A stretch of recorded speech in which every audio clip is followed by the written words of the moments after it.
இந்த நித்திய ஜீவனுக்குள்ள என்ன அடங்கி இருக்குதுன்னு நான் அது முதல்ல சொல்லிட்டு இன்னைக்கு அதை மட்டும் நம்ம கொஞ்சம் பார்க்கலாம்.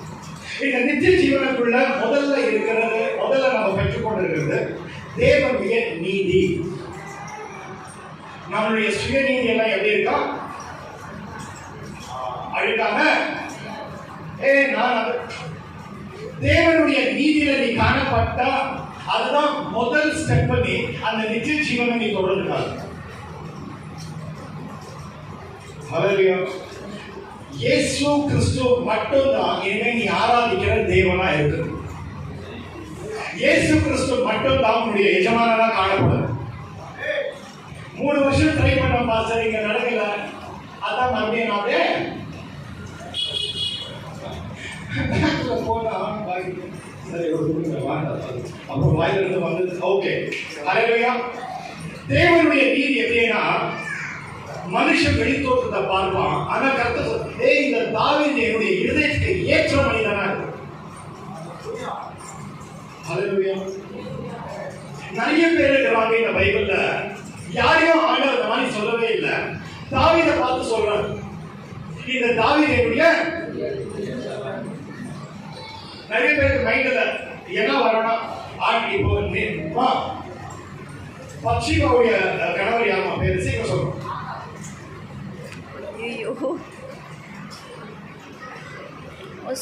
பைபிள் நான் உங்களுக்கு அப்புறம் பிரசன்ட் பண்ணேன். யாரு பட்சிமாவுடைய கணவரா இருந்தது? யாரு? ஒசியா. கரெக்ட். உரியா. ஆமாவா இல்லையா? தாவீதுக்கும் உரியாக்கும் இவங்க 2 பேர்ல வச்சு பார்த்தா யாரும் நல்லவர்? கரெக்டா சொல்லணும், மனசுல வந்து சொல்லுங்க. அப்ப யாரு சொல்லிருக்கணும் ஆண்டவர் இந்த இவன் வந்து என்னுடைய இதயத்துக்கு ஏற்றவங்க?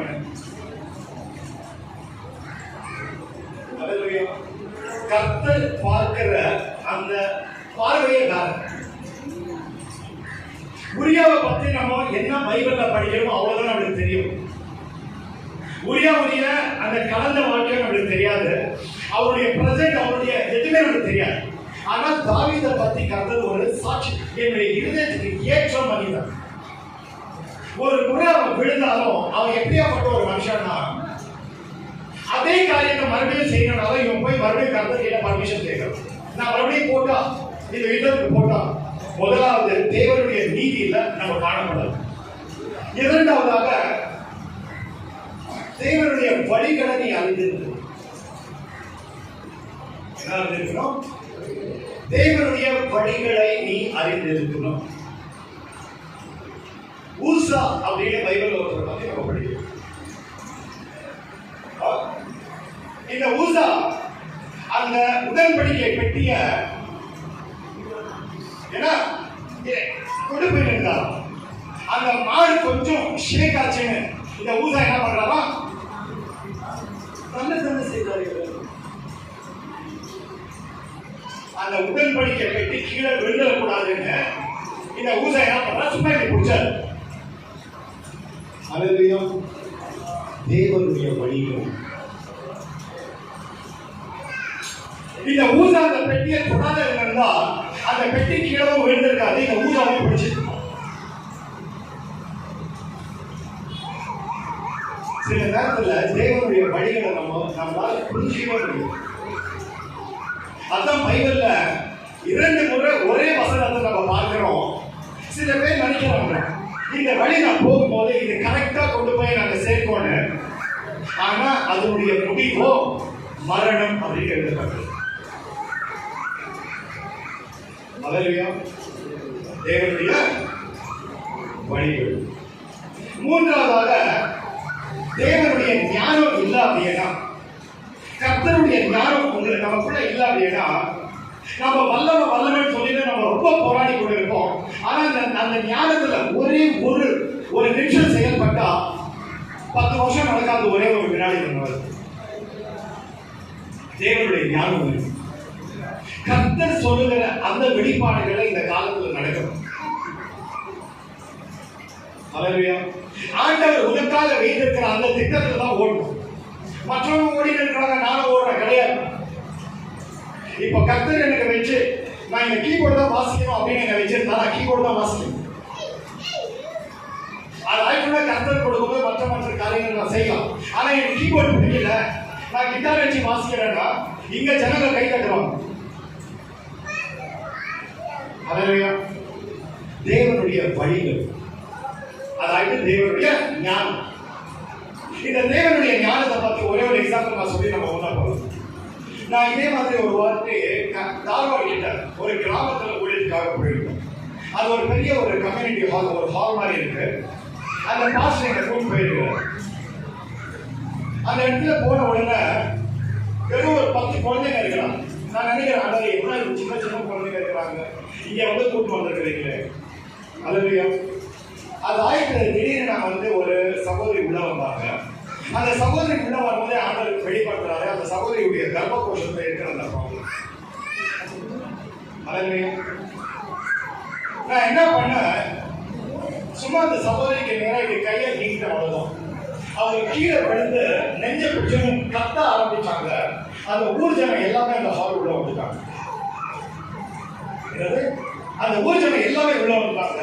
அவங்க கேட்கறாங்க, இங்க என்ன நடந்தது? அந்த வாலிபர்கள் அவ்வளவு ஒரு கோபமா அந்த மாதிரி பேசுறாங்க. என்ன பண்ணிட்டு இருக்கிறீங்க? அல்லேலூயா. அந்த நேரத்துல அந்த பிசாச ஓட்டிட்டு இருக்கோம். என்ன பண்ணலாம்? நான் ஓட்டி காட்டுறேன். அல்லேலூயா. நான் அந்த நேரத்தில் என்ன செய்யறேன்னா, கர்த்தர் திடீர்னு ஒரு வெளிப்பாடு கொடுத்தார், ஒரு ஞானத்தை கொடுத்தார். நான் அவங்க கிட்ட கேட்டேன். அதுக்கு முன்னாடி இந்த ஆவியை கட்டி போட்டேன், பேசாம இருக்கிறபடி கட்டி போட்டேன். அந்த ஜனங்க கிட்ட கேட்டேன், நீங்க யாருக்கு குழந்தைங்களை டாக்டர் இன்ஜினியர் ஆகணும்னு கை தூக்கி காட்டுங்க. கேட்கறாங்க, கை தூக்குறாங்க. அங்க இருக்கிற அந்த ஜனங்க நினைச்சாங்க நான் ஏதோ ஸ்பான்சர் பண்ண வந்திருக்கிறேன் அப்படின்னு. அவங்க சொல்லுவோம், என் பொண்ணை படிக்க வைக்கணும், என் பையனை படிக்க வைக்கணும், நான் டாக்டர் ஆகலாம். அவங்க அப்படி சொல்லி சரி எல்லாருமே இந்த பாஸ்டர் கிட்ட சொல்லுங்க அப்படின்னு சொல்லி நான் ஸ்லோவா வந்து நான் வெளியே வந்தேன். இந்த பாஸ்டர் அவங்க கூட சொல்றாரு, பசங்க உங்களுக்காக இங்க பேல்புடி பண்ணி வச்சுக்கணும் சார், நீயும் பேல்புடியே வச்சுக்கோ. அல்லேலூயா. தேவனுடைய ஞானம். அடுத்த நாள் அந்த சகோதரிய சபைக்குள்ள கூப்பிட்டு 5 நிமிஷத்துல எல்லாமே கிளியரா சொல்லி, சில நேரத்துல உனக்குள்ள அந்த வல்லமை இருந்துச்சுனாலும் உன்னால முடியும்னாலும் அவர்கிட்ட இருந்த ஞானம் வராத நம்ம செயல்படவே படக்கூடாது. பார்க்கறதுக்கு லோத்துக்கு அந்த சோதம் குமாரா ரொம்ப நல்லா தெரிஞ்சிச்சு. எப்படி பார்க்கறதுக்கு ரொம்ப நல்லா தெரிஞ்சிச்சு. அவன் இப்ப எனக்கு வேணும் அப்படின்னு சொல்லி அவன் அங்க போனான். ஆனா தேவனுடைய ஞானம் இல்லாததுனால வருகிற நாட்கள்ல அங்க என்ன நடக்கணும்னு தெரியாத சோதம் குமோரா முழுசா அழிக்கப்பட்ட ஜீவன் மட்டும்தான் தப்பிச்சிருக்கணும். தேவனுடைய ஞானம் செயல்படல அப்படின்னா 20 வருஷம் செய்யற வேலை எல்லாம் ஒரு செகண்ட்ல போயிடும். 25 வருஷம் செய்யற ஊழியெல்லாம் அன்னைக்கு வந்து அதை சாட்சி சொல்லுவாரு. தேவனுடைய ஞானத்துல செய்கிற ஊழியம் அது எப்படி இருக்கும்னா 30 வருஷத்துல செய்யற காரியம் அவங்க 3 மாசத்துல செய்ய முடியும். அல்லேலூயா. நான்காவதாக தேவனுடைய வல்லமை வேணும். முதல்ல நம்ம பார்க்கிறோம் தேவனுடைய நீதி, தேவனுடைய வழிகள், தேவனுடைய ஞானம், தேவனுடைய வல்லமை. இன்னைக்கு யாரும் இந்த டைம் இல்லாததுனால நான் சீக்கிரமா நான் போறேன். ஓகே, இந்த தேவனுடைய வல்லமை உங்களுக்கு நிறைய பேருக்கு தெரிஞ்சிருக்கும். தெரியுதா இல்லையா? எல்லாரும் கேட்கறீங்க இல்ல, வல்லமை தேவை தேவா, வல்லமை தாழ்வு, ஆமாவா இல்லையா? நீங்க என்ன கேட்கறீங்கன்னு அது மட்டும் அப்புறம் பாருங்க. அல்லேலூயா. கடைசியா தேவனுடைய ஜீவன்.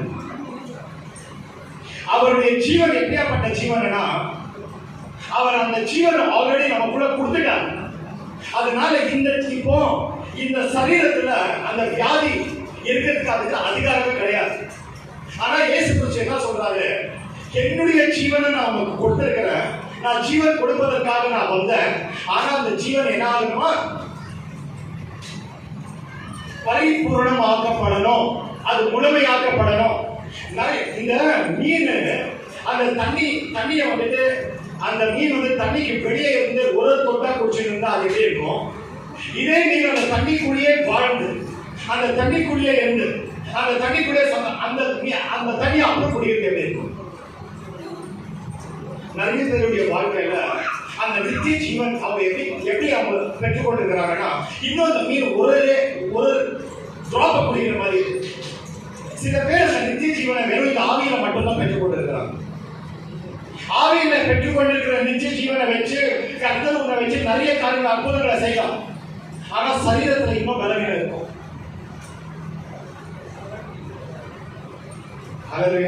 இன்னும் ஆத்மால அந்த ஒரு பயம் இருக்கும். இன்னும் அந்த ஆத்மால இந்த காரியம் நடக்குமா நடக்காத யோசிச்சுட்டு இருப்பான். இந்த நித்திய ஜீவன் வெறும் சரீரத்துல வெறும் ஆவியில கிடையாது. அது உன்னுடைய ஆத்மா வந்து உன்னுடைய சரீரத்தை கூட அது செயல்படும்.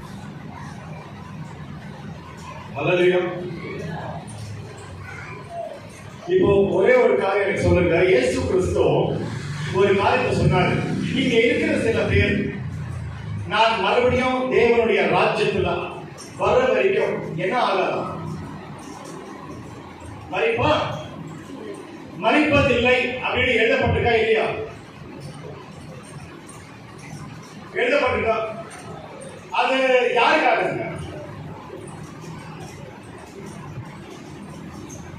சரி, இது மட்டும் நான் ஹோம்ஒர்க்கா விட்டுடுறேன். சரியா?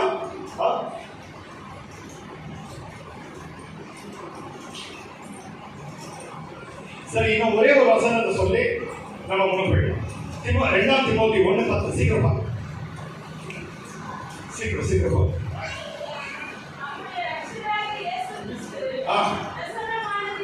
இப்ப பிரசன்னம் ஆயிட்டாரா இல்லையா? நம்முடைய ரட்சகராகிய இயேசு கிறிஸ்து பிரசன்னம் ஆயிருக்கிறாரா இல்லையா? பிரசன்னம் ஆயிட்டாரா? படிமா.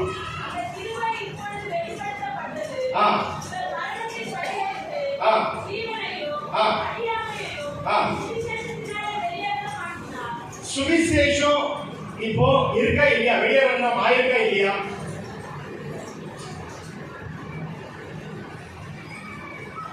சுவிசேஷம் இருக்கா இல்லையாமா? இப்போ இந்த சுவிசேஷத்தின் மூலமாக 3 காரியங்கள் நடந்திருக்கான். இனிமே நடக்கணும்னு எழுதப்பட்டிருக்கா, நடந்துச்சுன்னு எழுதப்பட்டிருக்கா?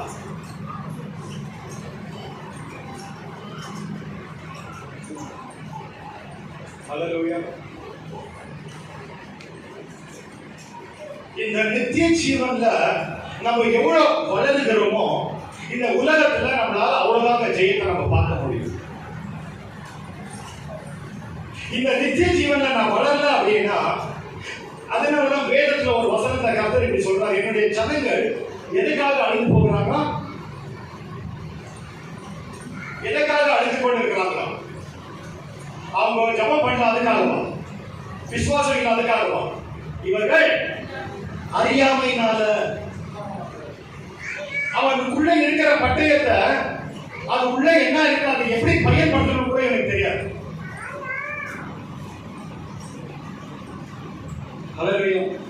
இந்த தேவனுடைய வார்த்தையை நம்ம படிக்கிறது கிடையாது, நம்ம வாசிக்கிறது கிடையாது. இந்த தேவனுடைய வார்த்தை உன்னை படிக்கணும்.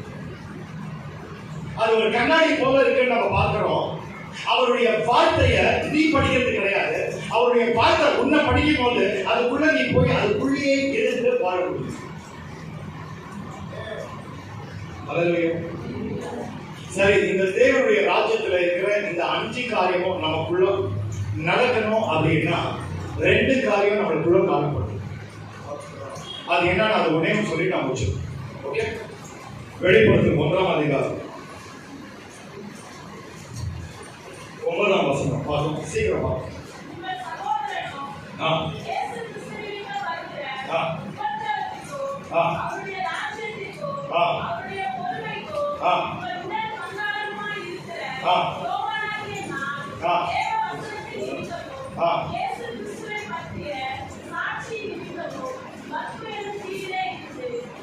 ஹல்லேலூயா. அந்த வசனத்துல உடன் பங்காளர் அப்படின்னா என்னங்க அர்த்தம்?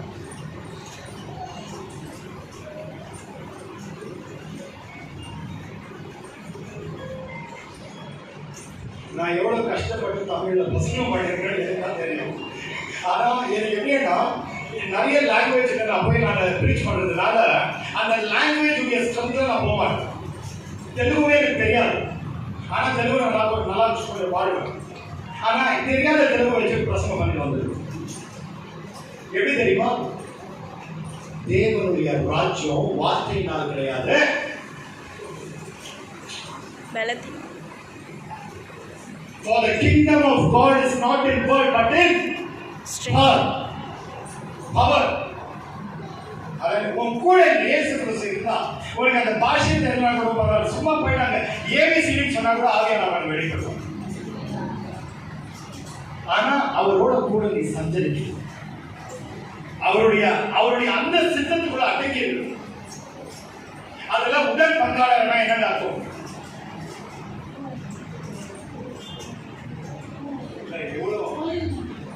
இப்போ சபைலாம் முடிஞ்ச உடனே ஒரு ஆசீர்வாதத்தை கொடுக்குறாங்க, எல்லாம் என்ன கொடுக்குறாங்க சீக்கிரம் சொல்லுங்க.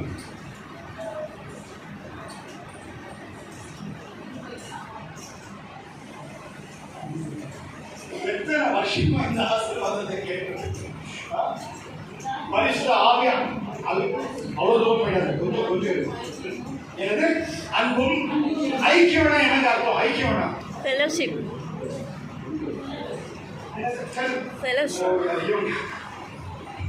தெலுங்குல சொல்றீங்க, தெலுங்குல இந்தியில உடன் பங்காளர் அப்படின்னா இப்போ அவங்க சந்தோஷப்பட்டா இவன் சந்தோஷப்படணும், அவன் துக்கப்பட்டா இவன் துக்கப்படணும், அவனுக்கு ஆசீர்வாதம் வந்தா இவனுக்கு ஆசீர்வாதம் வரணும், அவனுக்கு ஏதாவது ஒரு தாமதம் ஆனா இவனுக்கு தாமதம் ஆகும். அப்போ யோவா நீங்க என்ன சொல்றாரு? நான் உங்களுடைய உடன் பங்காளரா இருக்கிறேன். எதுல உடன் பங்காளரா இருக்கிறாங்களா? முதல்ல அதான் ராஜ்யம் தான் பாக்குறாங்க எல்லாருமே. உபத்திரவம் அல்லது இயேசு கிறிஸ்துவின் நிமித்தமா வருகிற அந்த உபத்திரவம் அதுல உடன் பங்காளரா இருக்கிறார். பொறுமை அதுல உடன் பங்காளரா இருக்கிறார். இந்த ரெண்டு இருந்தாதான் ராஜ்யத்தில் இருக்கிற இந்த காரியங்களை அவங்களால பார்க்க முடியும். உபதிரவம் என்னன்னு பார்ப்போம், சரிங்களா? பொறுமை இருக்குதா? யாருக்கா இங்க பொறுமை இருக்குது?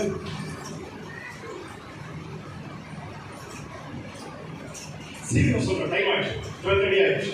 பொறுமை எனக்கு இருக்கிறது யாருன்னு சொல்ல முடியும்? உடன் பங்காளர். இப்போ இந்த மூன்று காரியங்கள்ல பொறுமையும் இந்த உபதிரவமும் இது ரெண்டும் கலந்து இந்த ரெண்டு அக்னிக்குள்ள அவன் போய் வெளியே வந்தாதான் தேவனுடைய ராஜ்யத்துல இருக்கிற அந்த 5 காரியங்களை அவனால பார்க்க முடியும். ஹல்லேலூயா. அப்போ தேவனுடைய அந்த ராஜ்யத்துல இருக்கிற அந்த 5 காரியங்களை பார்க்கணும்னா பொறுமை இருக்குதாமா?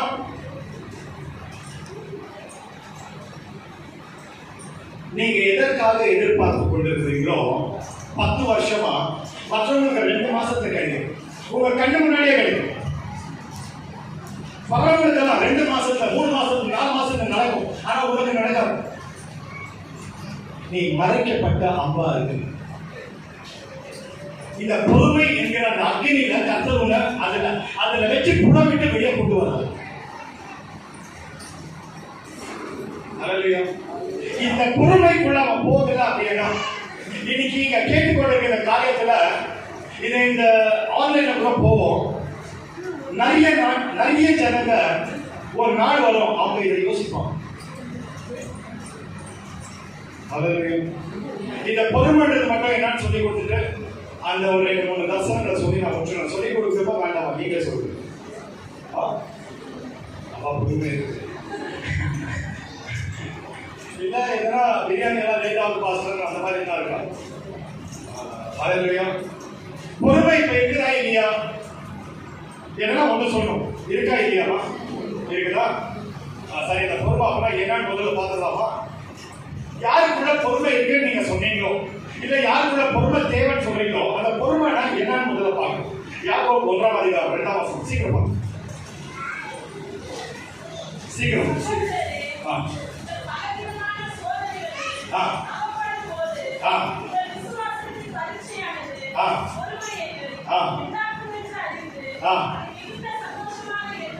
ஹல்லேலூயா. பொறுமை எப்படி வருமா? பொறுமை உண்டாகுமா? பொறுமை வரணும் கூட எழுதப்படல. நீ பல விதமான சோதனையில இப்ப வேணுமா பொறுமை? அங்க என்ன எழுதப்பட்டிருக்குன்னா பல விதமான சோதனைகள். இப்பதான் கணவர் மூலமா ஒண்ணு வந்திருக்கும், அது இன்னும் முடிஞ்சே இருக்காது. யார் மூலமா வருது? பிள்ளைங்க மூலமா வரும். அது இன்னும் முடிஞ்சே இருக்காது. பக்கத்து வீட்டாளர் மூலமா வரும். அதுவும் கலர் சோதனை உன்னை சோதிக்கிறதுக்காக கலர் வரும். ஆனா இந்த சோதனை வரும்போது இது உனக்குள்ள என்ன உண்டாக்குதா? பொறுமை உண்டாக்குதுன்னு நீ தெரிஞ்சுக்கிட்டு என்ன பண்ணுமா?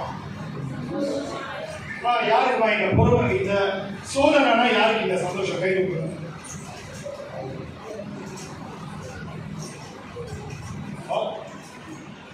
ஆனா யார் ஒருத்தர் இந்த சோதனையை சந்தோஷத்தை ஏற்றுக்கொள்ள முடியும் தெரியுமா? இந்த இயேசு கிறிஸ்துவுடைய ஒரே ஒரு காரியத்தை அவன் யார் தொட்டிருக்கிறாங்க அந்த ஜீவன். அவனுக்கு தெரியும் இந்த சோதனை இதை நான் ஏற்றுக்கொண்டா இவனுக்கு என்ன கிடைக்க போகுதுன்னு எனக்கு தெரியும். ஒரே ஒரு காரியம், நான் சில காரியங்கள் சொன்னா எத்தனை பேர் நீங்க வந்து ஏற்றுக்கொள்வீங்க எனக்கு தெரியாது. ஆனா இருக்க நான் சொல்றேன். இப்போ நான் உங்களுக்கு கற்றுக் கொடுத்துருக்கிற இந்த காரியத்துல நான் இன்னும் எல்கேஜி லெவலில் தான் இருக்கிறேன். எந்த லெவலில் இருக்கிறேன்? ஆனா இந்த எல்கேஜி லெவல்ல இருந்து நான் சொல்றேன், நான் ஆக்சிடென்ட்ல சாவான், நான் நோயில வியாதியில எல்லாம் சாவான்.